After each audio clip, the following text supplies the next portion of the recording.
ना सिर्फ रिहाई अता की बल्कि तमाम तर सहूलियात मुयस्सर करने का भी हुक्म साथ सादर फरमाया। आज जब वो दूसरे नोटिस की तामील में, एक नोटिस 18 मई का पहले जा चुका, आज जब दूसरे नोटिस की तामील में ये मुल्जिम आज पेश हुआ है, तो इससे पहले पिछले चंद माह जितने भी नोटिस आए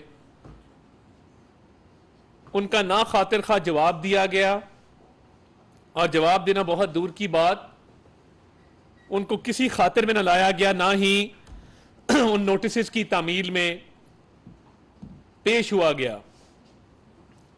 ये गिरफ्तारी के अमल से गुजरना पड़ा, जिसके बाद अब जाके तो इतना अरसा गुजर जाने के बाद नैब में Al-Qadir trust 190 million pound case में आज इमरान अहमद न्याजी जो है वो पेश हुआ है। तासुर अभी तक जो आज की पेशी से मिलता है कि तहकीकात में ताउन नहीं किया जा रहा।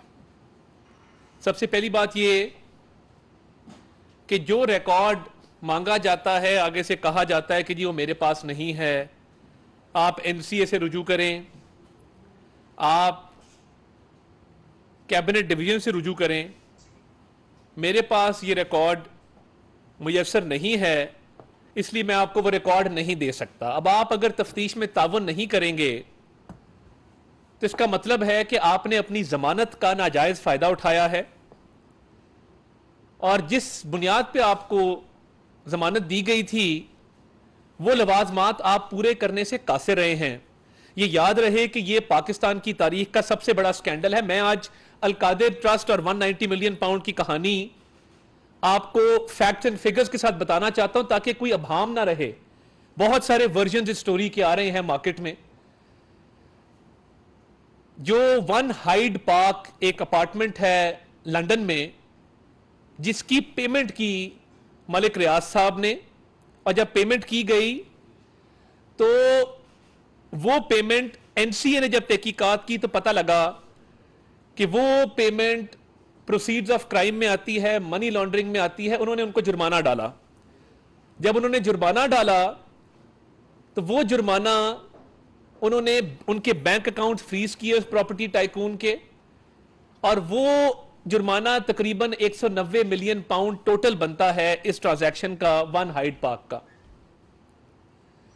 अब हुकूमत पाकिस्तान का एक मुआहदा होता है बजरिया शहजाद अकबर कि ये क्योंकि पाकिस्तान से पैसा गया है, ये हुकूमत पाकिस्तान और पाकिस्तान के अवाम की मलकियत है, इस पैसे को वापस पाकिस्तान को किया जाए। बरतानिया की जो नेशनल क्राइम एजेंसी एनसीए है, वो इस शर्त को मान के ये पैसा पाकिस्तान को ट्रांसफर कर देती है, इस शर्त पे कि ये 190 मिलियन पाउंड पाकिस्तान के सरकारी खजाने में जाएगा, पाकिस्तान के अकाउंट में जाएगा, पाकिस्तान के अवाम पर खर्च होगा। इस शर्त पर यह पैसा पाकिस्तान आता है। जब यह पाकिस्तान आता है, अब फ्रॉड कहां से शुरू हुआ? एक तो शहजाद अकबर को भेजा गया यह पैसा पाकिस्तान लाने के लिए, क्योंकि इसमें खुर्द बुर्द किया जानी थी, इसमें फ्रॉड किया जाना था। तो किया क्या? एक मुआहदा और हुआ जो बंद लिफाफे में काबीना के सामने पेश किया गया, जिसको कॉन्फिडेंशियलिटी एग्रीमेंट कहते हैं, राजदारी का एक मुआहदा है। अब वो कॉन्फिडेंशियलिटी एग्रीमेंट चाहिए तो यह था कि काबीना के तमाम मेंबर उसको पढ़ते, क्योंकि हुकूमत पाकिस्तान का मतलब वजीर आजम और तमाम वुज़रा हैं, काबीना है मुस्तफा इंपेक्स केस के बाद। वो खोला नहीं गया और इमरान न्याजी साहब ने जल्दबाजी में उजलत में कहा कि ठीक है मंजूर है, ये पास कर दें बस। फैसल वाडा साहब बोले, तारिक बशीर चीमा साहब बोले, कुछ वुज़रा ने वहां पर सवाल उठाए कि ये आप कैसे कर सकते हैं, हमें बताएं तो सही इस बंद लिफाफे में है क्या। अब पैसा तो जाना था, उस बंद लिफाफे में जो दस्तावेजात थे वो मैंने देखे हैं, वो तो जाना था हुकूमत पाकिस्तान के अकाउंट में, मगर किया क्या? इसी प्रॉपर्टी टाइकून का बैक वक्त एक केस चल रहा था सुप्रीम कोर्ट में 460 अरब रुपए का। अब ये समझने वाली बात है, सुप्रीम कोर्ट ने एक लायबिलिटी अकाउंट बनाया कि जो सुप्रीम कोर्ट ने सिंध गवर्नमेंट का पैसा या सिंध का पैसा है वो सुप्रीम कोर्ट के लायबिलिटी अकाउंट में जमा होगा। अब इस प्रॉपर्टी टाइकून की दो तरह की लायबिलिटीज हैं, एक जुर्माना जो एनसीए का आ रहा है 190 मिलियन पाउंड का, एक सुप्रीम कोर्ट में अकाउंट है 460 अरब जिसमें जुर्माना जमा होना है सिंध गवर्नमेंट वाले केस का। अब होता क्या है, हेरा फेरी क्या हुई? हेरा फेरी यह हुई कि काबीना ने मंजूरी देकर इमरान न्याजी साहब और शहजाद अकबर साहब ने खुर्द-बुर्द करके जो पैसा हुकूमत पाकिस्तान के अकाउंट में आना था वो सुप्रीम कोर्ट के लायबिलिटी अकाउंट में ट्रांसफर कर दिया। तो ये 190 मिलियन पाउंड हुकूमत पाकिस्तान के अकाउंट में आया ही नहीं, हुकूमत पाकिस्तान को मिला ही नहीं, पाकिस्तान की अवाम पर खर्च हुआ ही नहीं। एक तरफ 190 मिलियन पाउंड है जो जुर्माना है जो बरतानिया की एनसीए ने पाकिस्तान को दिया है, और दूसरी तरफ 460 अरब रुपए का एक अलग से लायबिलिटी है जो रिकवर होनी है उसी प्रॉपर्टी टाइकून से। तो ये पैसा यूके से लाकर 190 मिलियन पाउंड्स, तो वो लायबिलिटी एडजस्ट कर दी गई जो 460 अरब रुपए की थी। ये है डाका जो इमरान न्याजी साहब ने मारा है। कोई कानून, कोई आइन, कोई जाब्ता इस बात की इजाजत नहीं देता कि आप बैरून मुल्क से पाकिस्तान का पैसा वापस ला रहे हैं और वो पाकिस्तान के सरकारी खजाने में जाना है, मगर वो वहां आप ट्रांसफर नहीं करते, वो आप ट्रांसफर करते हैं एक प्रॉपर्टी टाइकून के दूसरे अकाउंट में जो सुप्रीम कोर्ट मेंटेन कर रहा है। ये हेरा फेरी की गई जिसमें ये 60 अरब नहीं, 60 अरब तो सिर्फ ये 190 मिलियन पाउंड का नुकसान हुआ पाकिस्तानी खजाने को। अगर उस 460 अरब रुपए का भी आप तखमीना लगवा लें जो सुप्रीम कोर्ट का लायबिलिटी अकाउंट था जिसकी बाद में किस्तें कर दी गई, तो ये कई 100 अरब रुपए बनते हैं। अब इसके एवज फायदा क्या लिया, ये जरा डिस्ट्रीब्यूट करें जी ट्रस्ट डीड अल कादिर की। राना वकास साहब अगर हैं तो ये काइंडली तमाम हमारे रिपोर्टर साथियों को दें। अब इसके एवज 458 कनाल जमीन, 458 कनाल जमीन इमरान न्याजी साहब को गिफ्ट की जाती है उसी प्रॉपर्टी टाइकून की तरफ से। इमरान अहमद न्याजी साहब के दस्तखत अगर आप देखेंगे आखिरी सफात पर वो मौजूद हैं कि इमरान अहमद न्याजी साहब ये ट्रस्ट बना रहे हैं उस 458 कनाल जमीन पर जो उस प्रॉपर्टी टाइकून ने ये सारी हेरा फेरी करने के एवज रिश्वत के तौर पे इमरान न्याजी साहब को दिया कि 190 मिलियन पाउंड का आपने डाका मार के पाकिस्तान के सरकारी खजाने में जमा कराए बगैर दूसरी लायबिलिटी अकाउंट में जो सुप्रीम कोर्ट का एक अलग मामला था उसमें जमा करा के डबल फायदा दे दिया उस प्रॉपर्टी टाइकून को और काबीना में बंद लिफाफा पेश किया। उसके बाद ये है इमरान न्याजी के सिग्नेचर, और इसमें मजे की बात क्या है, दूसरे सिग्नेचर हैं बुशरा खान इन्होंने लिखा है, जो इनका आईडी कार्ड है उस पे नाम इनका और आ रहा है, वो मैं नाम नहीं लेना चाहता, यहां पर इखलाकियात के दायरे के अंदर रहना चाहिए, वो आईडी कार्ड साथ अटैच्ड है, आप देख लेंगे। दूसरे सिग्नेचर बुशरा खान, ये लिखा है बुशरा खान, दूसरे सिग्नेचर बुशरा खान साहिबा के हैं, और सबसे मजेदार सिग्नेचर जो है, जो तीसरे सिग्नेचर है मिस फरद शहजादी। तीसरे सिग्नेचर इस सारी ट्रांजैक्शन में मिस फरद शहजादी के हैं, फरद शहजादी उर्फ फरा गोगी, अल मारूफ फरा गोगी। उनके सिग्नेचर एज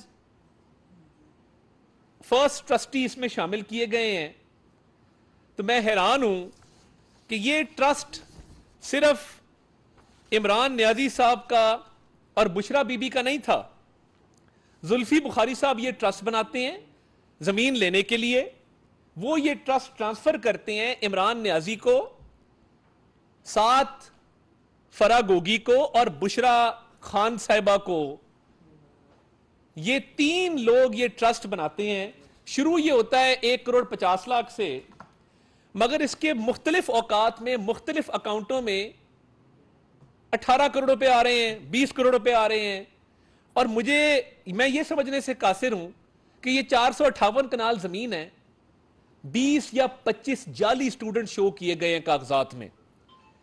यानी ये कौन सी तालीम दी जा रही है, कौन से प्रोफेसर हैं? कभी आपका कोई जानने वाला या आपको पता लगा है कि कोई अल कादिर यूनिवर्सिटी में कोई पढ़ भी रहा है और इसका चार्टर भी जाली है? गवर्नमेंट कॉलेज यूनिवर्सिटी लाहौर के साथ इसका एक मुआहदा करवाया गया, ये यूनिवर्सिटी भी नहीं है, इसको यूनिवर्सिटी का दर्जा हायर एजुकेशन कमीशन से हासिल ही नहीं है, इसको एक अफिलिएट कॉलेज बनाया गया। अब ये हेरा फेरी की दास्तान जो इमरान नियाज़ी साहब आज कह रहे हैं मुझे तो पता ही नहीं है, मेरे पास तो कागज ही नहीं है, और तफ्तीश में आज उन्होंने ताउन नहीं किया जो नैब ने उनको बुलाया था जिस काम के लिए, जिस केस में उनका 8 रोजा जिस्मानी रिमांड था और सुप्रीम कोर्ट ने बुला के मर्सिडीज से उतार के भेजा उनको रेस्ट हाउस में तमाम तर सहूलियात के साथ, और फिर उनको बेल मिल गई। तो बेल तो इसलिए मिली थी कि आप ताउन करें, बताएं, पूरी कौम को बताएं कि ये कितना बड़ा डाका है जो नेशनल क्राइम एजेंसी का जो जुर्माने वाला पैसा आया था आपने उस पर मारा है। जाली यूनिवर्सिटी है, 458 कनाल जमीन है। फिर खैबर पख्तूनख्वा में एक कानून लाया गया, वो कानून जस्टिस सेठ वकार ने बाद में उसको कलअदम करार दिया, वो भी इस प्रॉपर्टी टाइकून और मुख्तलिफ इनके इन्वेस्टर्स के लिए था। वो कानून ये था कि आपको बगैर जमीन के हाउसिंग सोसाइटी बनाने का एनओसी जारी कर दिया जाएगा। आपके पास जमीन नहीं है, 1 कनाल भी जमीन नहीं है, 1 इंच भी जमीन नहीं है, मगर आप अगर चाहेंगे तो आपको हाउसिंग सोसाइटी की इजाजत मिल जाएगी, एनओसी जारी कर दिया जाएगा और आप बाद में फिर जमीन खरीदेंगे उस एनओसी के बस। उस कानून बनाने के भी पैसे लिए गए। वो कानून क्यों बनाया गया, बाद में वो कलअदम क्यों करार दिया गया जैसे सेठ वकार अल्लाह बख्शे उनकी तरफ से। तो ये तमाम तर स्कैम जो किया गया है, जो कौम का कई 100 अरब रुपया इसमें खाया गया है। इमरान नियाज़ी साहब आज भोले बन रहे थे, हालांकि जब अदालत में पेश हुए तो एहतसाब के जज को उन्होंने कहा कि ये पैसा मैं पाकिस्तान लाया था, क्योंकि अगर हम ये केस लड़ते बरतानिया में तो कई करोड़ रुपए हमारे कौम के जाया हो जाते। मैं तो ये पैसा पाकिस्तान लाया हूं, ये पैसा पाकिस्तान का था, तो मैंने इसकी इजाजत दी कि ये पैसा पाकिस्तान आए। अगली बात गोल कर गए कि इस बात की भी इजाजत दी कि ये पैसा पाकिस्तान के सरकारी खजाने में ना आए, पाकिस्तान की अवाम पे खर्च ना किया जाए, ये सुप्रीम कोर्ट की लायबिलिटी अकाउंट में वो 460 अरब की लायबिलिटी सेटल करने के लिए इस्तेमाल किया जाए। ये हेरा फेरी थी इस बंद लिफाफे की, और ये है वो ट्रस्ट डीड जो मैंने आपको सर्कुलेट कर दी। मजीद दस्तावेजात भी हम हासिल कर रहे हैं और इसके अंदर बात बिल्कुल वाज़ेह है। पाकिस्तान की तारीख का सबसे बड़ा डाका है। सिटिंग प्राइम मिनिस्टर जिसका नाम इमरान नियाजी था, उसके राइट हैंड शहजाद अकबर ने एक नोट मूव किया काबीना के लिए। हालांकि ऐसे मामलात में ज़ाब्ता यह है कि समरी मूव की जाती है, उस समरी की मंजूरी दी जाती है। यहां पे सिंपल एक नोट मूव किया जाता है शहजाद अकबर की तरफ से और उसको सीगा राज में रखा जाता है और शहजाद अकबर ये सारी कहानी बनाता है। इमरान नियाजी इसकी मंजूरी देते हैं और ये बदकिस्मती है कि हमारे जुडिशल सिस्टम को चीट करके, हमारे तफ्तीशी इदारों को चीट करके इमरान नियाजी आज जेल से बाहर बैठा है और वो आजाद फिजाओं में सांस ले रहा है, इतना बड़ा डाका मारने के बावजूद। तो फिर जेलें खोल दें, तमाम मुजरिमों को बाहर निकाल दें। अगर एक कई 100 अरब रुपए का डाका डालने वाला मुलजिम वो आज ताउन भी नहीं कर रहा, वो कह रहा है कागज मेरे पास नहीं है। आज तो लग रहा था, जो तफसीलात हमने मीडिया में देखी हैं, कि कोई स्कूल जाता हुआ बच्चा होता है जिसको कुछ पता नहीं होता, मासूम। तो ये जो कौम को बगावत पे उकसाते हैं और कौम को गलत राह पे लगाते हैं और ये मुट्ठी भर टोलियों में जो कौमी सलामती पे हमले करते हैं, कौमी सलामती के इदारों पे हमले करते हैं, वो इसलिए था कि ये 190 मिलियन पाउंड और जो 460 अरब रुपया सुप्रीम कोर्ट की लायबिलिटी उस पर पर्दा डालने के लिए इस केस में गिरफ्तारी की वजह से कैप्टन कर्नल शेर खान के मुजस्मे की बेहुरमती की गई। इस केस में, करप्शन केस में गिरफ्तारी की वजह से जिनाह हाउस को जला दिया गया। इस केस में जो करप्शन है उस पे पर्दा डालने के लिए चागी हिल के मॉडल को नजर आतिश किया गया। इस केस में कई 100 अरब की करप्शन पे पर्दा डालने के लिए जीएचक्यू के गेट तक जाके हमला किया गया। इस डाके पे पर्दा डालने के लिए रेडियो पाकिस्तान की बिल्डिंग को जलाया गया। ये है वो हकायक जिनसे ना नजर छुपाई जा सकती है, ना बचा जा सकता है।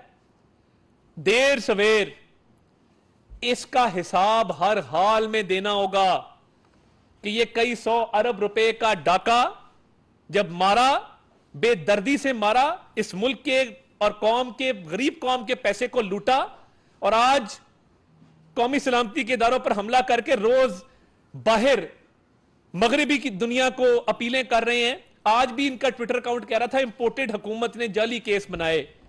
तो फिर आप इंपोर्टेड हुकूमत है तो फिर बाहर क्यों हाथ जोड़ रहे हैं अमेरिकी कांग्रेस वुमन के आगे? उसके तरले मिन्नत क्यों कर रहे हैं? उनसे मदद क्यों मांग रहे हैं कि इंसानी हकूक की खिलाफ वर्जियां हो रही हैं? यानी जिस पर आप इल्जाम धरते हैं कि आपकी हुकूमत का खात्मा जिन्होंने किया, आज उन्हीं से मदद मांग रहे हैं। क्या हम कोई गुलाम है? हां, तुम गुलाम हो। तुम गुलाम भी हो, तुम चोर भी हो, तुम डाकू भी हो, तुमने डाका भी मारा है और तुम्हें जवाबदेह होना पड़ेगा। कौम को इसका जवाब देना पड़ेगा और इसमें इंशाअल्लाह ताला इमरान नियाजी को सजा होगी और यह सजा से बच नहीं सकता। इतने इररिफ्यूटेबल डॉक्यूमेंट्स और हमारे पास सबूत आ गए हैं कि इससे बचना नामुमकिन होगा।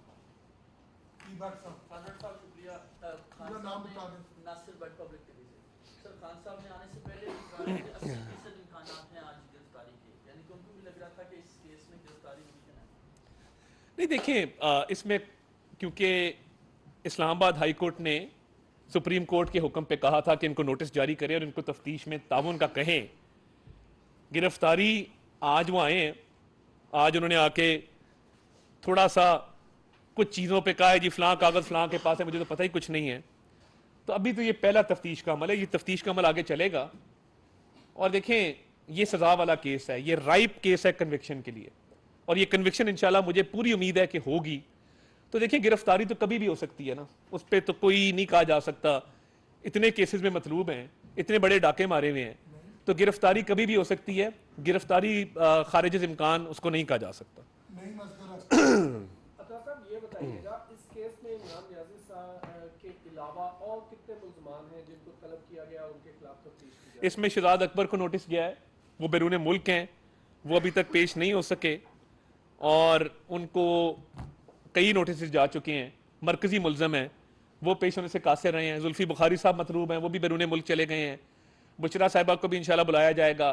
फराज शहजादी इसके अंदर इन्वॉल्व हैं, अली रियाज साहब हैं, मलिक रियाज साहब हैं। तो ये मुल्ज़मान की फहरिस्त काफ़ी लंबी है। तो ये तमाम वो लोग हैं जो इस केस में मतलूब हैं और जिनको मैं कहता हूँ कि आप ताउन करें तहकीकाती इदारों से। बहुत शुक्रिया जी। बाकी मैं सॉफ्ट कॉपी भी इसकी शेयर कर